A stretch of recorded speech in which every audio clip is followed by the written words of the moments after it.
The Vampyre by John Polidori. Extract of a letter from Geneva. I breathe freely in the neighborhood of this lake. The ground upon which I tread has been subdued from the earliest ages. The principal objects which immediately strike my eye bring to my recollection scenes in which man acted the hero, and was the chief object of interest. Not to look back to earlier times of battles and sieges, here is the bust of Rousseau. Here is a house with an inscription denoting that the Genevan philosopher first drew breath under its roof.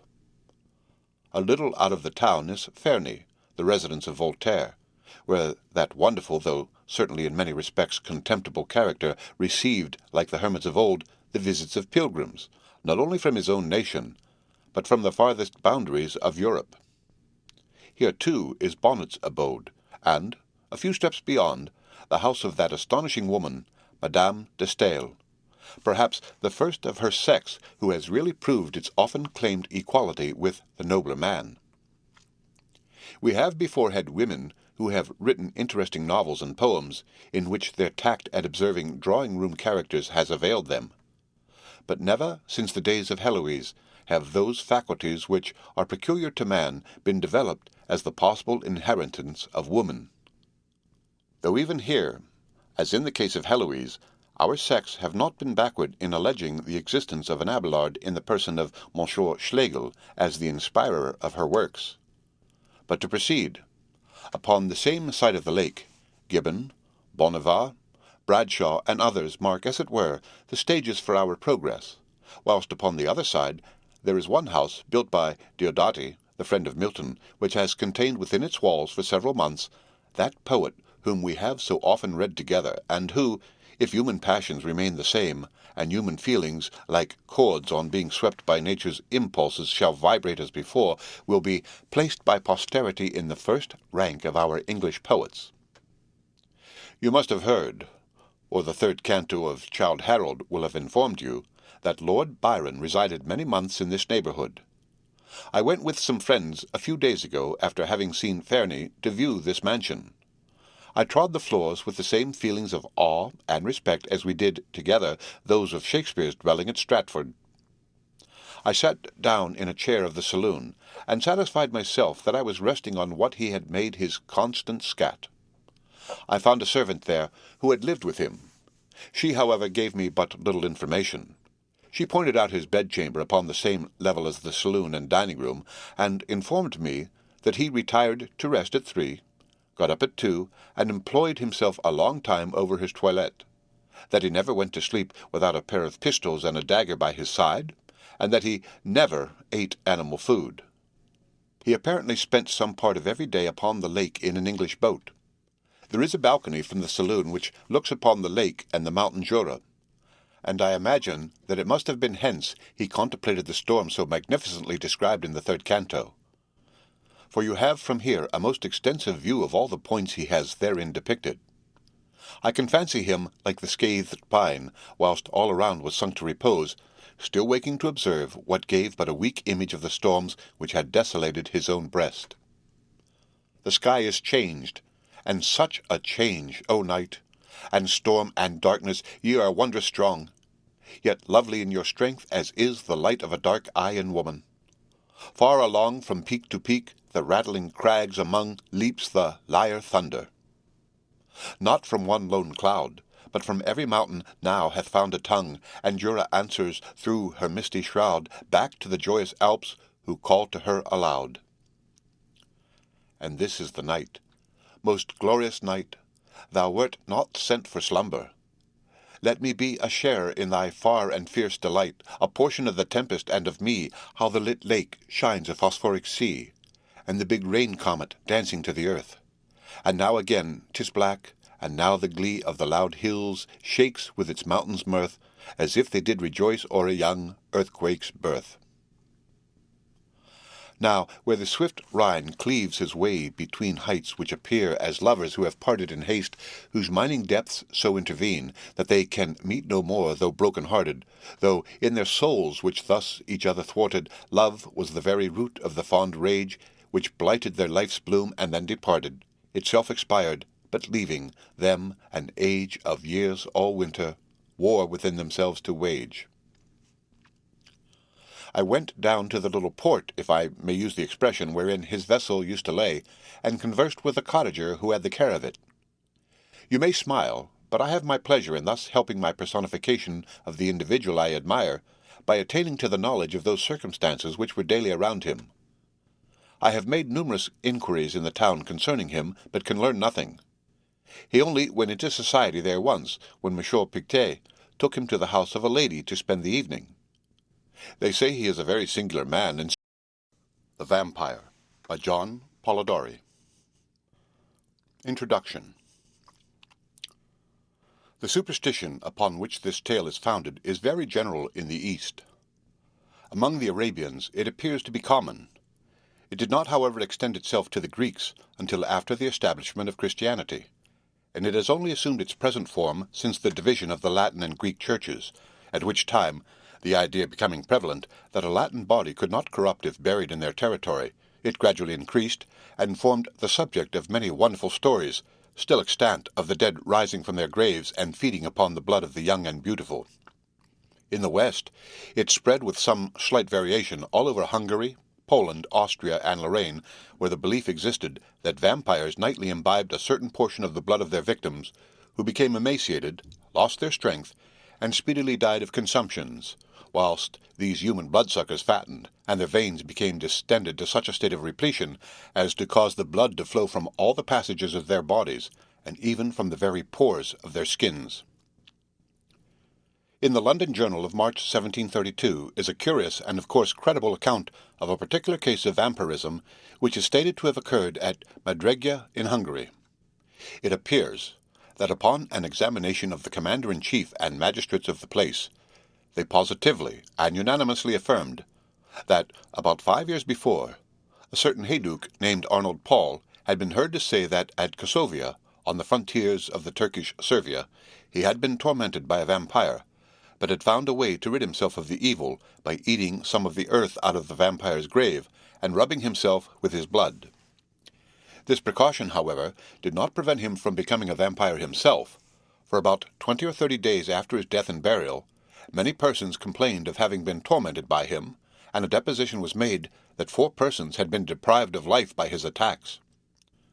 To prevent further mischief, the inhabitants, having consulted their Hadagni, took up the body, and found it, as is supposed to be usual in cases of vampirism, fresh and entirely free from corruption, and emitting at the mouth, nose, and ears pure and florid blood. Proof having been thus obtained, they resorted to the accustomed remedy.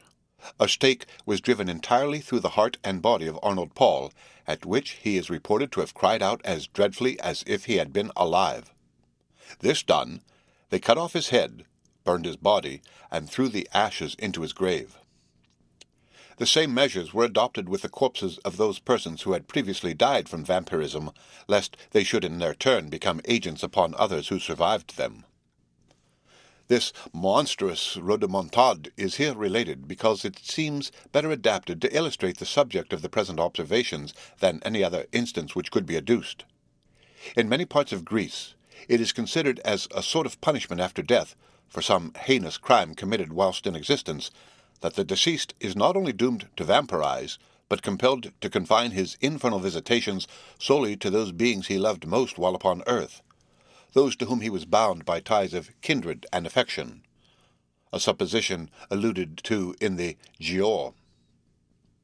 But first on earth, as vampire sent, thy corse shall from its tomb be rent. Then ghastly haunt the native place, and suck the blood of all thy race. There from thy daughter, sister, wife, at midnight drain the stream of life. Yet loathe the banquet which perforce must feed thy livid living corse. Thy victims, ere they yet expire, shall know the demon for their sire. As cursing thee, thou cursing them, thy flowers are withered on the stem. But one that for thy crime must fall, the youngest, best beloved of all, shall bless thee with a father's name. That word shall wrap thy heart in flame. Yet thou must end thy task, and mark her cheek's last tinge, her eyes' last spark, and the last glassy glance must view which freezes o'er its lifeless blue.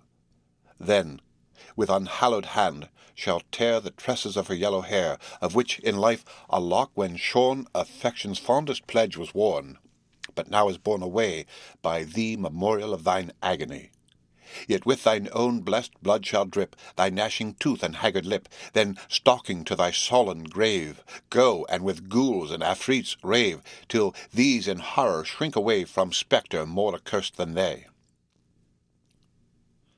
Mr. Southey has also introduced in his wild but beautiful poem of Thalaba the vampire course of the Arabian maid Oniza, who is represented as having returned from the grave for the purpose of tormenting him she best loved whilst in existence. But this cannot be supposed to have resulted from the sinfulness of her life, she being portrayed throughout the whole of the tale as a complete type of purity and innocence.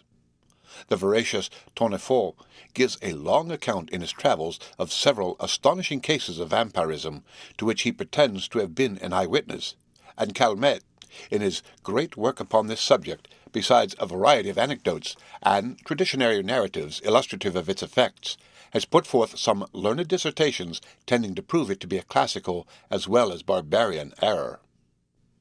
Many curious and interesting notices on this singularly horrible superstition might be added, though the present may suffice for the limits of a note necessarily devoted to explanation, and which may now be concluded by merely remarking that though the term vampire is the one in most general acceptation, there are several other synonymous with it, made use of in various parts of the world, as vrucoloca, voiduloca, ghoul, brucoloca, etc. The end of the introduction. Footnote. The universal belief is that a person sucked by a vampire becomes a vampire himself and sucks in his turn. Read by Rick Kistner for Lit2Go on the web at fcit.usf.edu.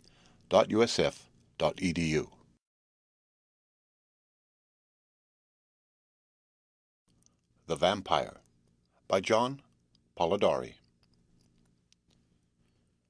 It happened that in the midst of the dissipations attendant upon a London winter, there appeared at the various parties of the leaders of the town a nobleman more remarkable for his singularities than his rank. He gazed upon the mirth around him as if he could not participate therein. Apparently, the light laughter of the fair only attracted his attention that he might by a look quell it and throw fear into those breasts where thoughtlessness reigned. Those who felt this sensation of awe could not explain whence it arose. Some attributed it to the dead grey eye which, fixing upon the object's face, did not seem to penetrate, and at one glance to pierce through to the inward workings of the heart, but fell upon the cheek with a leaden ray that weighed upon the skin it could not pass. His peculiarities caused him to be invited to every house. All wished to see him, and those who had been accustomed to violent excitement and now felt the weight of ennui were pleased at having something in their presence capable of engaging their attention. In spite of the deadly hue of his face, which never gained a warmer tint either from the blush of modesty or from the strong emotion of passion, though its form and outline were beautiful, many of the female hunters after notoriety attempted to win his attentions and gain at least some marks of what they might term affection. Lady Mercer, who had been the mockery of every monster shewn in drawing-rooms since her marriage, threw herself in his way, and did all but put on the dress of a mountebank to attract his notice, though in vain. When she stood before him, though his eyes were apparently fixed upon hers, still it seemed as if they were unperceived. Even her unappalled impudence was baffled, and she left the field. But though the common adulteress could not influence even the guidance of his eyes, it was not that the female sex was indifferent to him, yet such was the apparent caution with which he spoke to the virtuous wife and innocent daughter, that few knew he ever addressed himself to females. He had, however, the reputation of a winning tongue, and whether it was that it even overcame the dread of his singular character, or that they were moved by his apparent hatred of vice, he was as often among those females who form the boast of their sex from their domestic virtues, as among those who sully it by their vices. About the same time, there came to London a young gentleman of the name of Aubrey. He was an orphan left with an only sister in the possession of great wealth by parents who died while he was yet in childhood. Left also to himself by guardians who thought it their duty merely to take care of his fortune, while they relinquished the more important charge of his mind to the care of mercenary subalterns, he cultivated more his imagination than his judgment. He had hence that high romantic feeling of honour and candour which daily ruins so many milliners' apprentices. He believed all to sympathize with virtue, and thought that vice was thrown in by Providence merely for the picturesque effect of the scene, as we see in romances. He thought that the misery of a cottage merely consisted in the vesting of clothes, which were as warm, but which were better adapted to the painter's eye by their irregular folds and various coloured patches. Methought, in fine, that the dreams of poets were the realities of life. He was handsome, frank, and rich. For these reasons, upon his entering into the gay circles, many mothers surrounded him, striving which should describe with least truth their languishing or romping favourites. The daughters, at the same time, by their brightening countenances when he approached, and by their sparkling eyes when he opened his lips, soon led him into false notions of his talents and his merit. Attached as he was to the romance of his solitary hours, he was startled at finding that, except in the tallow and wax candles that flickered, not from the presence of a ghost, but from want of snuffing, there was no foundation in real life for any of that congeries of pleasing pictures and descriptions contained in those volumes from which he had formed his study. Finding, however, some compensation in his gratified vanity, he was about to relinquish his dreams when the extraordinary being we have above described crossed him in his career. He watched him, and the very impossibility of forming an idea of the character of a man entirely absorbed in himself, who gave few other signs of his observation of external objects than the tacit assent to their existence, implied by the avoidance of their contact, allowing his imagination to picture everything that flattered its propensity to extravagant ideas, he soon formed this object into the hero of a romance, and determined to observe the offspring of his fancy rather than the person before him. He became acquainted with him, paid him attentions, and so far advanced upon his notice that his presence was always recognized. He gradually learnt that Lord Ruthven's affairs were embarrassed, and soon found from the notes of preparation in the street that he was about to travel. Desirous of gaining some information respecting his singular character, who till now had only whetted his curiosity, he hinted to his guardians that it was time for him to perform the tour which for many generations had been thought necessary to enable the young to take some rapid steps in their career of advice towards putting themselves upon an equality with the aged, and not allowing them to appear as if fallen from the skies whenever scandalous intrigues are mentioned as the subjects of pleasantry or of praise, according to the degree of skill shown in carrying them on. They consented, and Aubrey, immediately mentioning his intentions to Lord Ruthven, was surprised to receive from him a proposal to join him. Flattered by such a mark of esteem from him, who apparently had nothing in common with other men, he gladly accepted it, and in a few days they hailed past the circling waters. Hitherto, Aubrey had had no opportunity of studying Lord Ruthven's character, and now he found that, though many more of his actions were exposed to his view, the results offered different conclusions from apparent motives to his conduct. His companion was profuse in his liberality. The idle, the vagabond, and the beggar received from his hand more than enough to relieve their immediate wants. But Aubrey could not avoid remarking that it was not upon the virtuous, reduced to indigence by the misfortunes attendant even upon virtue, that he bestowed his alms. These were sent from the door with hardly suppressed sneers. But when the profligate came to ask something, not to relieve his wants, but to allow him to wallow in his lust, or to sink him still deeper in his iniquity, he was sent away with rich charity. This was, however, attributed by him to the greater importunity of the vicious, which generally prevails over the retiring bashfulness of the virtuous indigent. There was one circumstance about the charity of his lordship which was still more impressed upon his mind. All those upon whom it was bestowed inevitably found that there was a curse upon it, for they were all either led to the scaffold or sunk to the lowest and the most abject misery.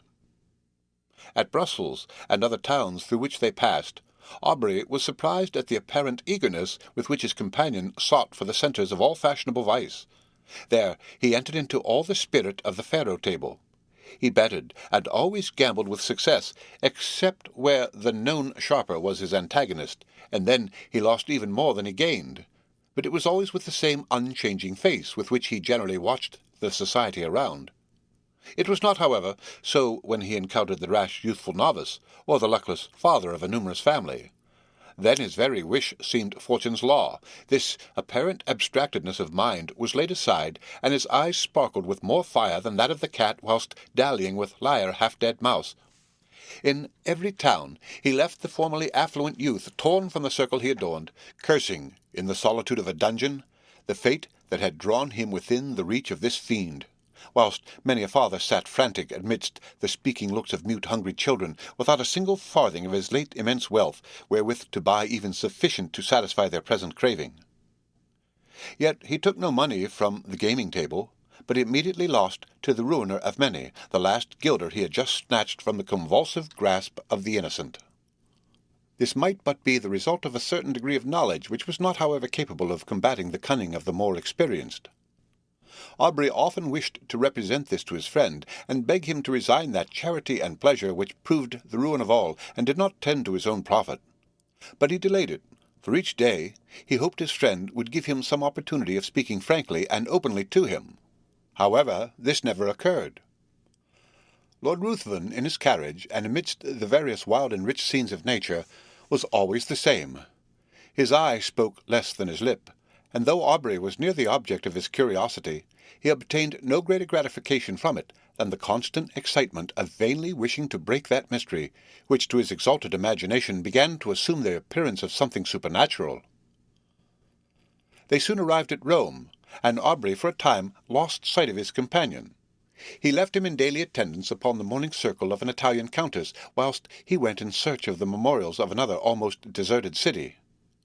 Whilst he was thus engaged, letters arrived from England, which he opened with eager impatience.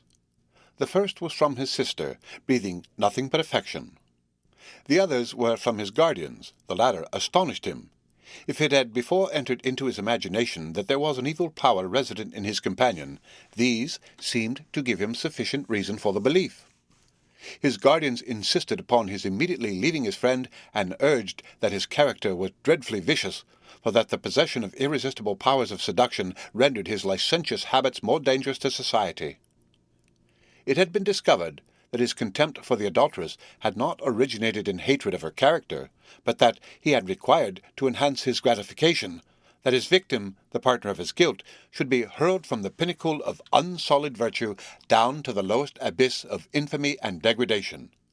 In fine, that all those females whom he had sought apparently on account of their virtue had, since his departure, thrown even the mask aside, and had not scrupled to expose the whole deformity of their vices to the public gaze.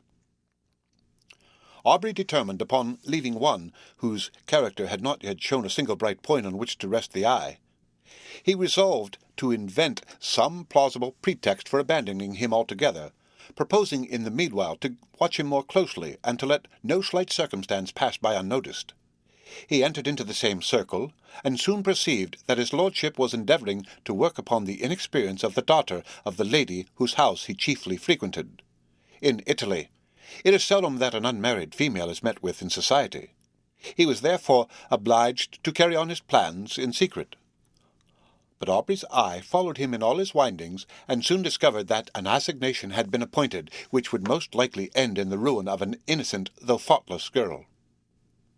Losing no time, he entered the apartment of Lord Ruthven, and abruptly asked him his intentions with respect to the lady, informing him at the same time that he was aware of his being about to meet her that very night.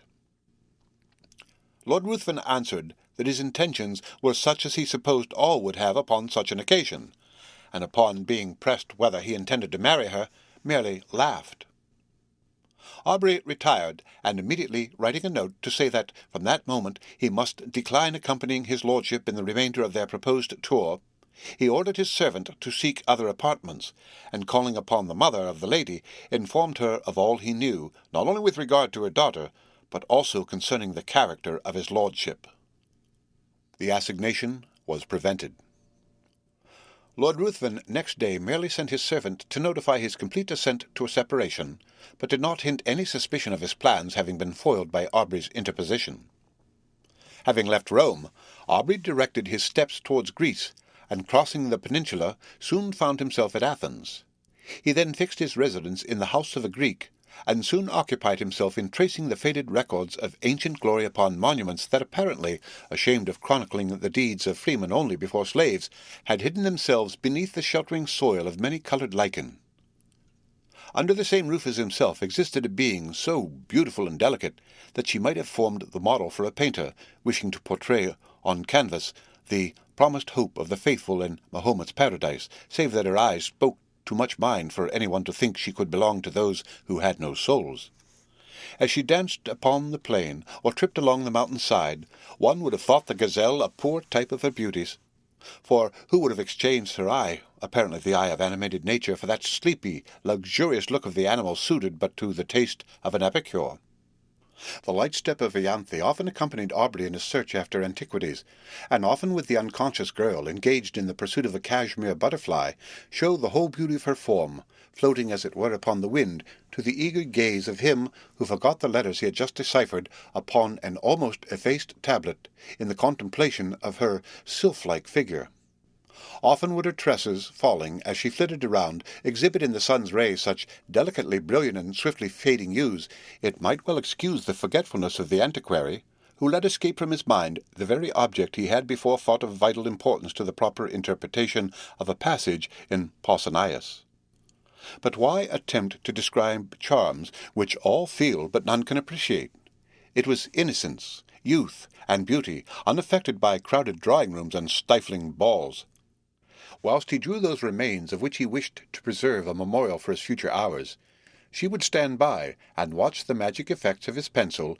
In tracing the scenes of her native place, she would then describe to him the circling dance upon the open plain, would paint to him, in all the glowing colours of youthful memory, the marriage pomp she remembered viewing in her infancy, and then, turning to subjects that had evidently made a greater impression upon her mind, would tell him all the supernatural tales of her nurse.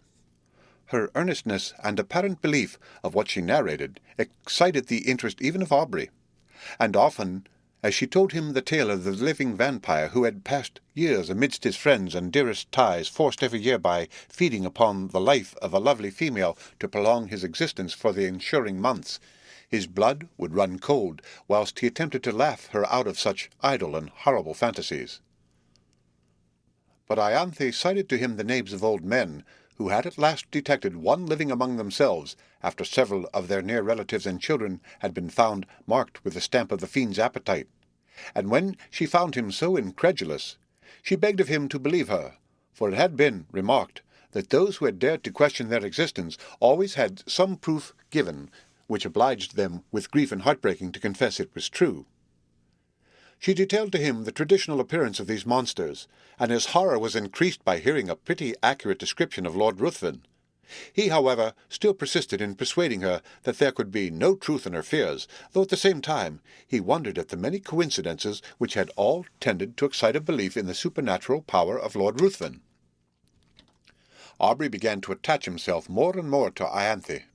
Her innocence, so contrasted with all the affected virtues of the women among whom he had sought for his vision of romance, won his heart, and while he ridiculed the idea of a young man of English habits marrying an uneducated Greek girl, still he found himself more and more attached to the almost fairy form before him. He would tear himself at times from her, and, forming a plan for some antiquarian research, he would depart, determined not to return until his object was attained. But he always found it impossible to fix his attention upon the ruins around him, whilst in his mind he retained an image that seemed alone the rightful possessor of his thoughts. Ianthe was unconscious of his love, and was ever the same frank, infantile being he had first known. She always seemed to part from him with reluctance, but it was because she had no longer any one with whom she could visit her favourite haunts, whilst her guardian was occupied in sketching or uncovering some fragment which had yet escaped the destructive hand of time. She had appealed to her parents on the subject of vampires, and they both, with several present, affirmed their existence, pale with horror at the very name. Soon after, Aubrey determined to proceed upon one of his excursions, which was to detain him for a few hours. When they heard the name of the place, they all at once begged of him not to return at night, as he must necessarily pass through a wood where no Greek would ever remain after the day had closed upon any consideration. They described it as the resort of the vampires in their nocturnal orgies, and denounced the most heavy evils as impending upon him who dared to cross their path. Aubrey made light of their representations, and tried to laugh them out of the idea. But when he saw them shudder at his daring thus to mock a superior infernal power, the very name of which apparently made their blood freeze, he was silent. Next morning Aubrey set off upon his excursion unattended. He was surprised to observe the melancholy face of his host, and was concerned to find that his words, mocking the belief of those horrible fiends, had inspired them with such terror. When he was about to depart, Ianthe came to the side of his horse, and earnestly begged of him to return ere night allowed the power of these beings to be put in action. He promised. He was, however, so occupied in his research that he did not perceive that daylight would soon end, and that in the horizon there was one of those specks which, in the warmer climates, so rapidly gather into a tremendous mass, and pour all their rage upon the devoted country. He at last, however, mounted his horse, determined to make up by speed for his delay. But it was too late. Twilight in these southern climes is almost unknown. Immediately the sun sets, night begins, and ere he had advanced far, the power of the storm was above. Its echoing thunders had scarcely an interval of rest. Its thick heavy rain forced its way through the canopying foliage, whilst the blue-forked lightning seemed to fall and radiate at his very feet. Suddenly his horse took fright, and he was carried with dreadful rapidity through the entangled forest. The animal at last, through fatigue, stopped, and he found by the glare of lightning that he was in the neighbourhood of a hovel that hardly lifted itself up from the masses of dead leaves and brushwood which surrounded it. Dismounting, he approached, hoping to find someone to guide him to the town, or at least trusting to obtain shelter from the pelting of the storm. As he approached, the thunders, for a moment silent, allowed him to hear the dreadful shrieks of a woman, mingling with the stifled, exultant mockery of a laugh, continued in one almost unbroken sound. He was startled, but roused by the thunder which again rolled over his head, he, with a sudden effort, forced open the door of the hut. He found himself in utter darkness. The sound, however, guided him. He was apparently unperceived, for though he called, still the sounds continued, and no notice was taken of him. He found himself in contact with someone whom he immediately seized, when a voice cried, again baffled, to which a loud laugh succeeded, and he felt himself grappled by one whose strength seemed superhuman. Determined to sell his life as dearly as he could, he struggled, but it was in vain. He was lifted from his feet and hurled with enormous force against the ground. His enemy threw himself upon him, and kneeling upon his breast, had placed his hands upon his throat, when the glare of many torches penetrating through the hole that gave light in the day disturbed him. He instantly rose, and leaving his prey, rushed through the door, and in a moment the crashing of the branches as he broke through the wood was no longer heard. The storm was now still, and Aubrey, incapable of moving, was soon heard by those without. They entered, the light of their torches fell upon the mud walls, and the thatch loaded on every individual straw with heavy flakes of soot. At the desire of Aubrey, they searched for her who had attracted him by her cries. He was again left in darkness, but what was his horror when the light of the torches once more burst upon him, to perceive the airy form of his fair conductress brought in a lifeless corpse. He shut his eyes, hoping that it was but a vision arising from his disturbed imagination, but he again saw the same form when he unclosed them, stretched by his side. There was no colour upon her cheek, not even upon her lip. Yet there was a stillness about her face that seemed almost as attaching as the life that once dwelt there. Upon her neck and breast was blood, and upon her throat were the marks of teeth having opened the vein. To this the men pointed, crying simultaneously, struck with horror, "A vampire! A vampire!" A litter was quickly formed, and Aubrey was laid by the side of her who had lately been to him the object of so many bright and fairy visions, now fallen with the flower of life that had died within her. He knew not what his thoughts were. His mind was benumbed, and seemed to shun reflection, and take refuge in vacancy. He held almost unconsciously in his hand a naked dagger of a particular construction which had been found in the hut. They were soon met by different parties who had been engaged in the search of her whom a mother had missed. Their lamentable cries, as they approached the city, forewarned the parents of some dreadful catastrophe. To describe their grief would be impossible, but when they ascertained the cause of their child's death, they looked at Aubrey and pointed to the corpse. They were inconsolable. Both died broken-hearted. Aubrey, being put to bed, was seized with a most violent fever, and was often delirious. In these intervals he would call upon Lord Ruthven and upon Ianthe. By some unaccountable combination he seemed to beg of his former companion to spare the being he loved. At other times he would imprecate maledictions upon his head, and curse him as her destroyer. Lord Ruthven chanced at this time to arrive at Athens, and, from whatever motive, upon hearing of the state of Aubrey, immediately placed himself in the same house, and became his constant attendant. When the latter recovered from his delirium, he was horrified and startled at the sight of him whose image he had now combined with that of a vampire. But Lord Ruthven, by his kind words, implying almost repentance for the fault that had caused their separation, and still more by the attention, anxiety, and care which he showed, soon reconciled him to his presence. His lordship seemed quite changed. He no longer appeared that apathetic being who had so astonished Aubrey. But as soon as his convalescence began to be rapid, he again gradually retired into the same state of mind, and Aubrey perceived no difference from the former man, except that at times he was surprised to meet his gaze fixed intently upon him, with a smile of malicious exultation playing upon his lips. He knew not why, but this smile haunted him.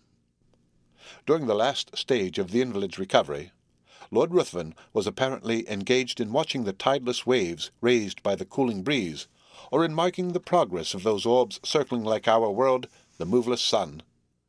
Indeed, he appeared to wish to avoid the eyes of all. Aubrey's mind by this shock was much weakened, and that elasticity of spirit which had once so distinguished him now seemed to have fled forever. He was now as much a lover of solitude and silence as Lord Ruthven, but, much as he wished for solitude, his mind could not find it in the neighbourhood of Athens. If he sought it amidst the ruins he had formerly frequented, Ianthe's form stood by his side. If he sought it in the woods, her light step would appear wandering amidst the underwood, in quest of the modest violet. Then, suddenly turning round, would show to his wild imagination her pale face and wounded throat, with a meek smile upon her lips. He determined to fly scenes, every feature of which created such bitter associations in his mind. He proposed to Lord Ruthven, to whom he held himself bound by the tender care he had taken of him during his illness, that they should visit those parts of Greece neither had yet seen. They travelled in every direction, and sought every spot to which a recollection could be attached. But though they thus hastened from place to place, yet they seemed not to heed what they gazed upon. They heard much of robbers, but they gradually began to slight these reports, which they imagined were only the invention of individuals whose interest it was to excite the generosity of those whom they defended from pretended dangers. In consequence of thus neglecting the advice of the inhabitants, on one occasion they travelled with only a few guards, more to serve as guides than as a defence. Upon entering, however, a narrow defile, at the bottom of which was the bed of a torrent, with large masses of rock brought down from the neighbouring precipices, they had reason to repent their negligence, for scarcely were the whole of the party engaged in the narrow pass, when they were startled by the whistling of bullets close to their heads, and by the echoed report of several guns. In an instant their guards had left them, and placing themselves behind rocks had begun to fire in the direction whence the report came. Lord Ruthven and Aubrey, imitating their example, retired for a moment behind the sheltering turn of the defile. But ashamed of being thus detained by a foe, who with insulting shouts bade them advance, and being exposed to unresisting slaughter if any of the robbers should climb above and take them in the rear, they determined at once to rush forward in search of the enemy. Hardly had they lost the shelter of the rock, when Lord Ruthven received a shot in the shoulder which brought him to the ground. Aubrey hastened to his assistance, and, no longer heeding the contest or his own peril, was soon surprised by seeing the robbers' faces around him, his guards, having, upon Lord Ruthven's being wounded, immediately thrown up their arms and surrendered. By promises of great reward, Aubrey soon induced them to convey his wounded friend to a neighbouring cabin, and having agreed upon a ransom, he was no more disturbed by their presence, they being content merely to guard the entrance till their comrade should return with the promised sum, for which he had an order. Lord Ruthven's strength rapidly decreased. In 2 days mortification ensued, and death seemed advancing with hasty steps. His conduct and appearance had not changed. He seemed as unconscious of pain as he had been of the objects about him. But towards the close of the last evening his mind became apparently uneasy, and his eye often fixed upon Aubrey, who was induced to offer his assistance with more than usual earnestness. "Assist me. You may save me. You may do more than that. I mean not my life. I heed the death of my existence as little as that of the passing day. But you may save my honour, your friend's honour." "How? Tell me how. I would do anything," replied Aubrey. "I need but little. My life ebbs apace. I cannot explain the whole. But if you would conceal all you know of me, my honour were free from stain in the world's mouth. And if my death were unknown for some time in England, I...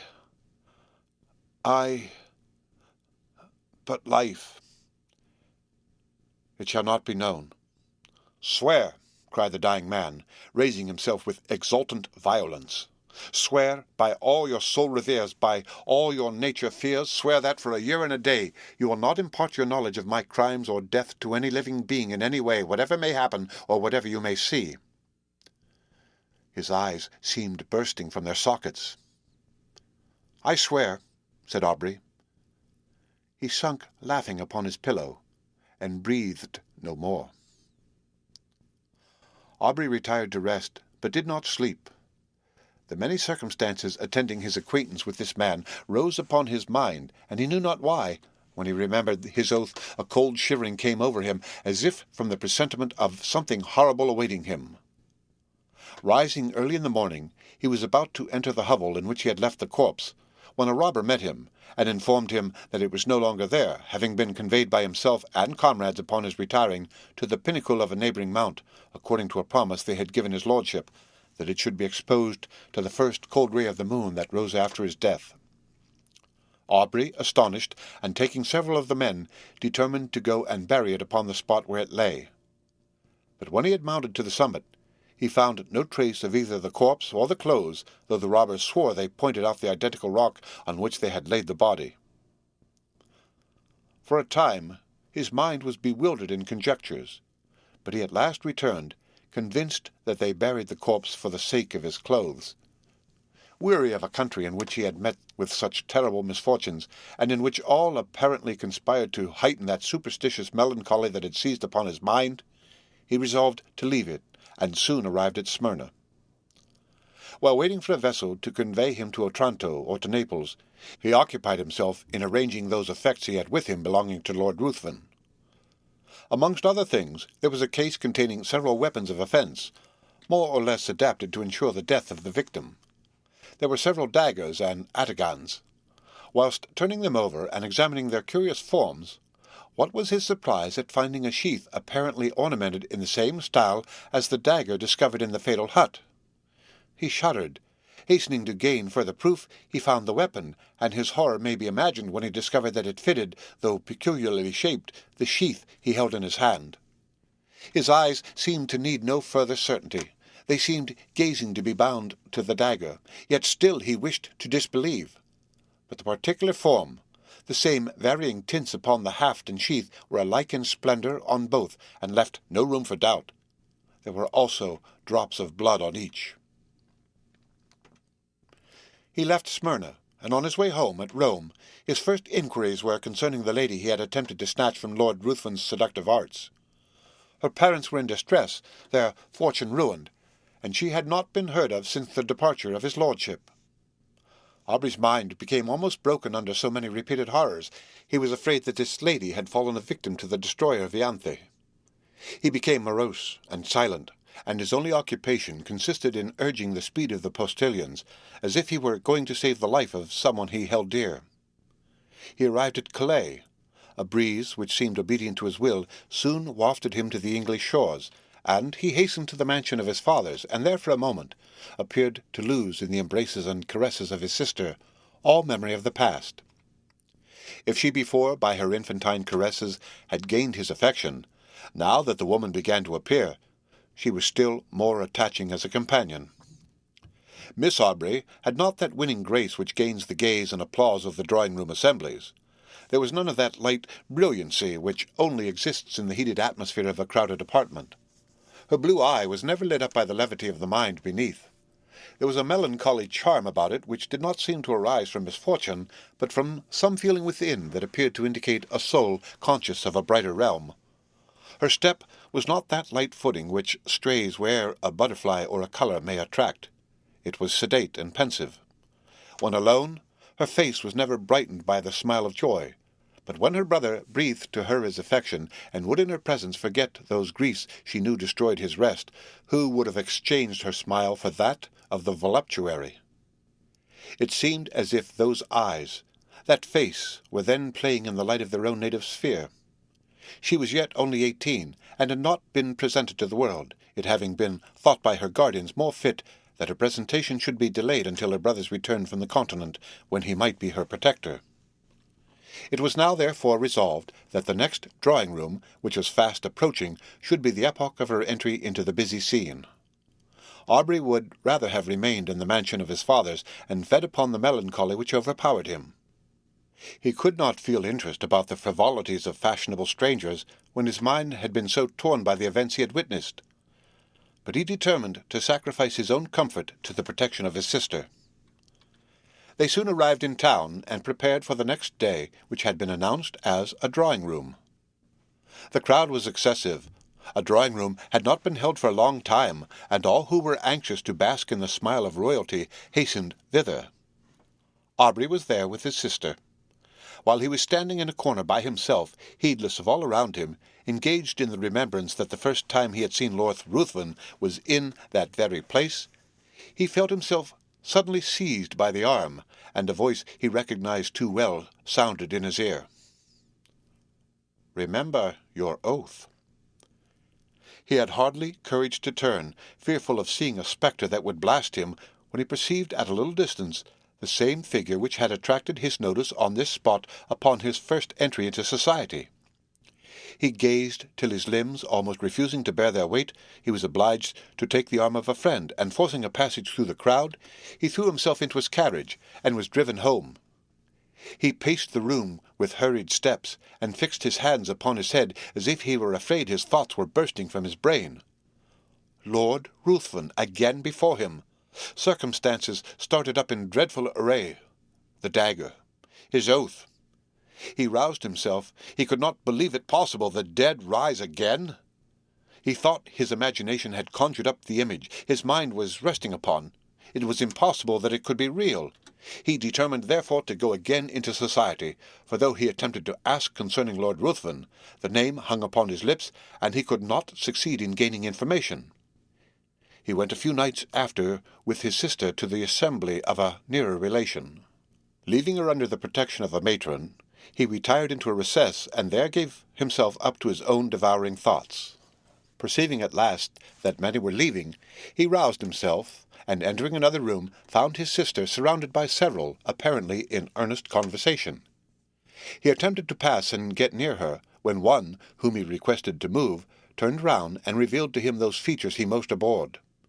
He sprang forward, seized his sister's arm, and, with hurried step, forced her towards the street. At the door he found himself impeded by the crowd of servants who were waiting for their lords, and while he was engaged in passing them, he again heard that voice whisper close to him, "Remember your oath." He did not dare to turn, but hurrying his sister soon reached home. Aubrey became almost distracted. If before his mind had been absorbed by one subject, how much more completely was it engrossed now that the certainty of the monster's living again pressed upon his thoughts. His sister's attentions were now unheeded, and it was in vain that she entreated him to explain to her what had caused his abrupt conduct. He only uttered a few words, and those terrified her. The more he thought, the more he was bewildered. His oath startled him. Was he then to allow this monster to roam, bearing ruin upon his breath amidst all he held dear, and not avert its progress? His very sister might have been touched by him. But even if he were to break his oath and disclose his suspicions, who would believe him? He thought of employing his own hand to free the world from such a wretch. But death, he remembered, had been already mocked. For days he remained in this state. Shut up in his room, he saw no one, and ate only when his sister came, who, with eyes streaming with tears, besought him for her sake to support nature. At last, no longer capable of bearing stillness and solitude, he left his house, roamed from street to street, anxious to fly that image which haunted him. His dress became neglected, and he wandered as often exposed to the noonday sun as to the midnight damps. He was no longer to be recognized. At first he returned with the evening to the house, but at last he laid him down to rest wherever fatigue overtook him. His sister, anxious for his safety, employed people to follow him, but they were soon distanced by him who fled from a pursuer swifter than any from fought. His conduct, however, suddenly changed. Struck with the idea that he left by his absence the whole of his friends with a fiend amongst them, of whose presence they were unconscious, he determined to enter again into society and watch him closely, anxious to forewarn, in spite of his oath, all whom Lord Ruthven approached with intimacy. But when he entered into a room, his haggard and suspicious looks were so striking, his inward shuddering so visible, that his sister was at last obliged to beg of him to abstain from seeking, for her sake, a society which affected him so strongly. When, however, remonstrance proved unavailing, the guardians thought proper to interpose, and fearing that his mind was becoming alienated, they thought it high time to resume again that trust which had been before imposed upon them by Aubrey's parents. Desirous of saving him from the injuries and sufferings he had daily encountered in his wanderings, and of preventing him from exposing to the general eye those marks of what they considered folly, they engaged a physician to reside in the house and take constant care of him. He hardly appeared to notice it, so completely was his mind absorbed by one terrible subject. His incoherence became at last so great that he was confined to his chamber.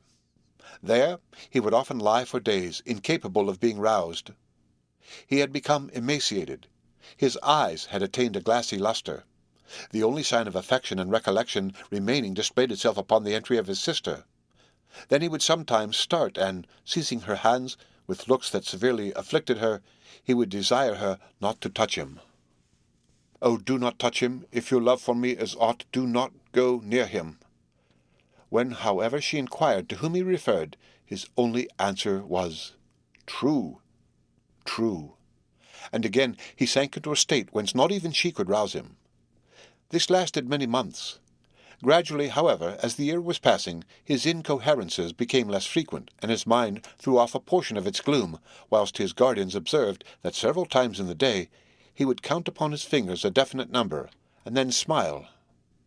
The time had nearly elapsed when, upon the last day of the year, one of his guardians, entering his room, began to converse with his physician upon the melancholy circumstance of Aubrey's being in so awful a situation when his sister was going next day to be married. Instantly Aubrey's attention was attracted. He asked anxiously to whom. Glad of this mark of returning intellect, of which they feared he had been deprived, they mentioned the name of the Earl of Marsden. Thinking this was a young earl whom he had met with in society, Aubrey seemed pleased, and astonished them still more by his expressing his intention to be present at the nuptials, and desiring to see his sister. They answered not, but in a few minutes his sister was with him. He was apparently again capable of being affected by the influence of her lovely smile, for he pressed her to his breast and kissed her cheek, wet with tears flowing at the thought of her brother's being once more alive to the feelings of affection. He began to speak with all his wonted warmth, and to congratulate her upon her marriage with a person so distinguished for rank and every accomplishment, when he suddenly perceived a locket upon her breast. Opening it, what was his surprise at beholding the features of the monster who had so long influenced his life! He seized the portrait in a paroxysm of rage and trampled it under foot. Upon her asking him why he thus destroyed the resemblance of her future husband, he looked as if he did not understand her. Then, seizing her hands and gazing on her with a frantic expression of countenance, he bade her swear that she would never wed this monster, for but he could not advance. It seemed as if that voice again bade him remember his oath. He turned suddenly round, thinking Lord Ruthven was near him, but saw no one. In the meantime, the guardians and physician, who had heard the whole, and thought this was but a return of his disorder, entered, and forcing him from Miss Aubrey, desired her to leave him. He fell upon his knees to them, he implored, he begged of them to delay but for one day. They, attributing this to the insanity they imagined had taken possession of his mind, endeavoured to pacify him, and retired. Lord Ruthven had called the morning after the drawing-room, and had been refused with everyone else. When he heard of Aubrey's ill health, he readily understood himself to be the cause of it, but when he learned that he was deemed insane, his exultation and pleasure could hardly be concealed from those among whom he had gained this information. He hastened to the house of his former companion, and by constant attendance and the pretence of a great affection for the brother and interest in his fate, he gradually won the ear of Miss Aubrey. Who could resist his power? His tongue had dangers and toils to recount, could speak of himself as of an individual having no sympathy with any being on the crowded earth, save with her to whom he addressed himself, could tell how, since he knew her, his existence had begun to seem worthy of preservation. If it were merely that he might listen to her soothing accents, in fine, he knew so well how to use the serpent's art, or such was the will of fate, that he gained her affections. The title of the elder branch falling at length to him, he obtained an important embassy, which served as an excuse for hastening the marriage, in spite of her brother's damaged state, which was to take place the very day before his departure for the continent. Aubrey, when he was left by the physician and his guardians, attempted to bribe the servants, but in vain. He asked for pen and paper. It was given him. He wrote a letter to his sister, conjuring her, as she valued her own happiness, her own honour, and the honour of those now in the grave, who once held her in their arms as their hope and the hope of their house, to delay but for a few hours that marriage on which he denounced the most heavy curses. The servants promised they would deliver it, but giving it to the physician, he thought it better not to harass any more the mind of Miss Aubrey by, what he considered, the ravings of a maniac. Night passed on without rest to the busy inmates of the house, and Aubrey heard with a horror that may more easily be conceived than described the notes of busy preparation. Morning came, and the sound of carriages broke upon his ear. Aubrey grew almost frantic. The curiosity of the servants at last overcame their vigilance. They gradually stole away, leaving him in the custody of a helpless old woman. He seized the opportunity, with one bound was out of the room, and in a moment found himself in the apartment where all were nearly assembled. Lord Ruthven was the first to perceive him. He immediately approached, and taking his arm by force, hurried him from the room, speechless with rage. When on the staircase, Lord Ruthven whispered in his ear, "Remember your oath, and know if not my bride today, your sister is dishonoured. Women are frail." So saying, he pushed him towards his attendants, who, roused by the old woman, had come in search of him. Aubrey could no longer support himself. His rage, not finding vent, had broken a blood vessel, and he was conveyed to bed. This was not mentioned to his sister, who was not present when he entered, as the physician was afraid of agitating her. The marriage was solemnized, and the bride and bridegroom left London. Aubrey's weakness increased. The effusion of blood produced symptoms of the near approach of death. He desired his sister's guardians might be called, and when the midnight hour had struck, he related composedly what the reader has perused. He died immediately after. The guardians hastened to protect Miss Aubrey, but when they arrived, it was too late. Lord Ruthven had disappeared, and Aubrey's sister had glutted the thirst of a vampire. The end. Read by Rick Kistner. For Lit to Go on the web at fcit.usf.edu.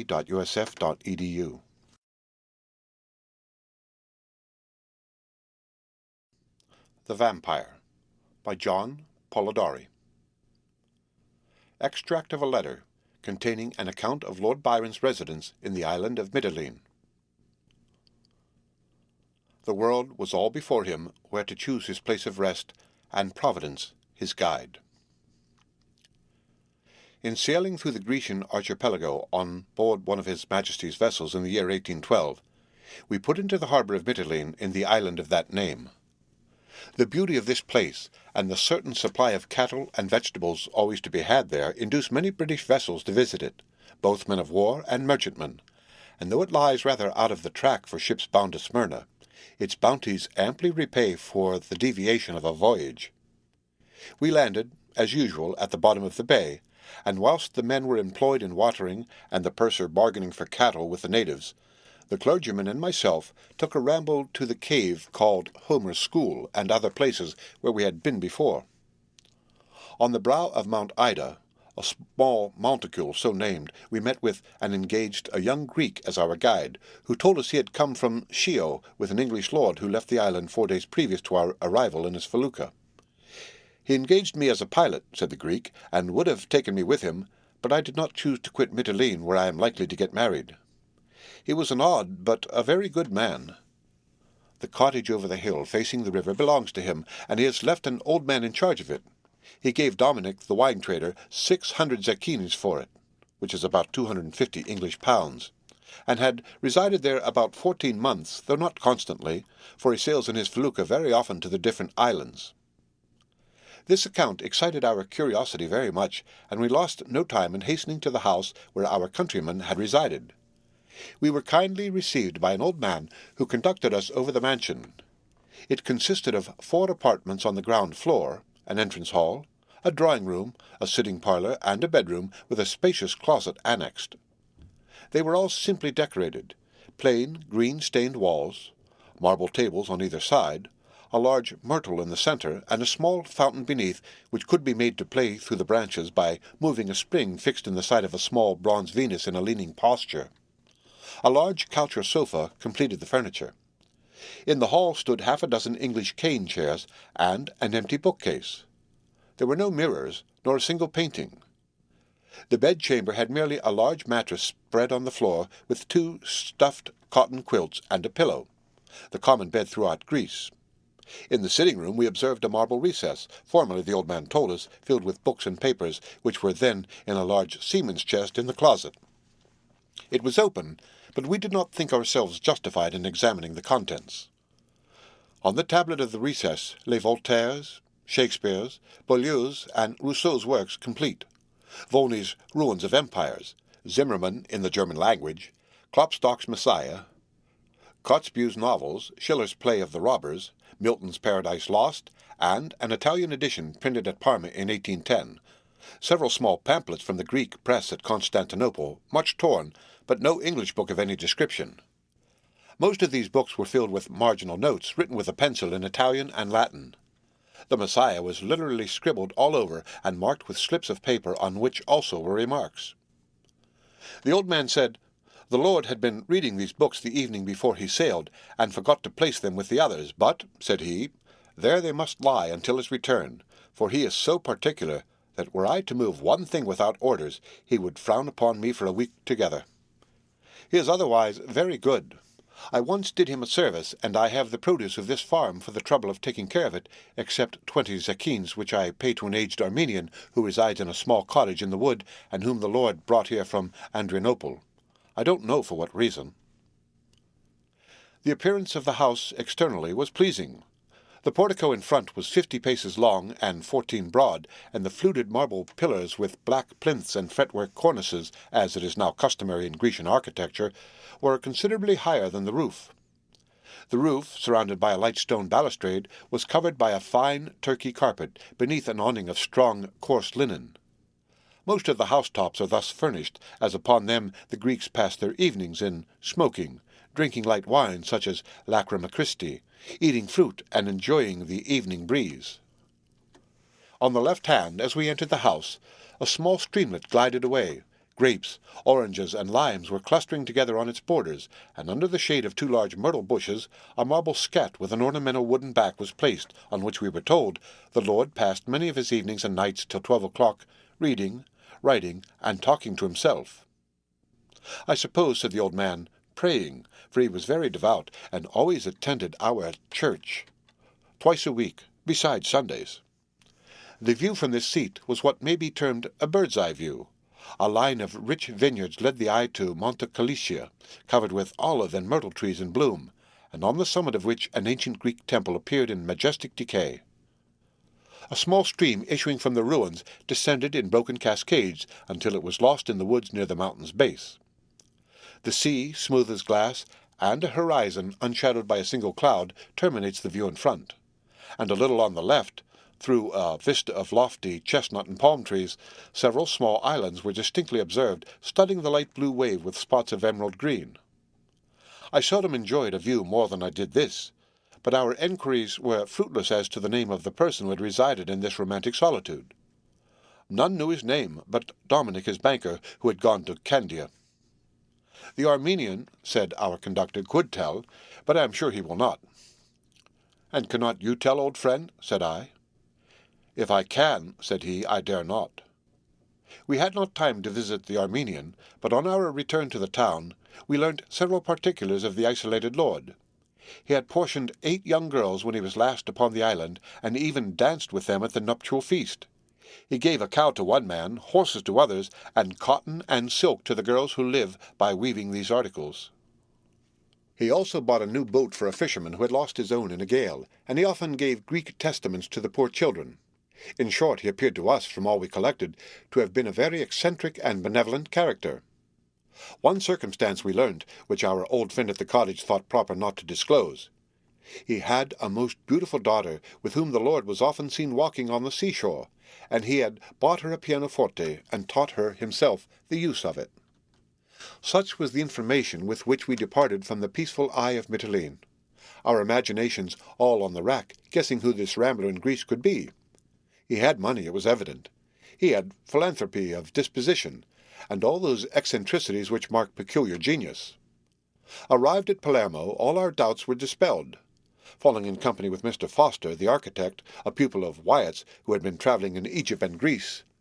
"The individual," said he, "about whom you are so anxious is Lord Byron. I met him in my travels on the island of Tenedos, and I also visited him at Mitylene."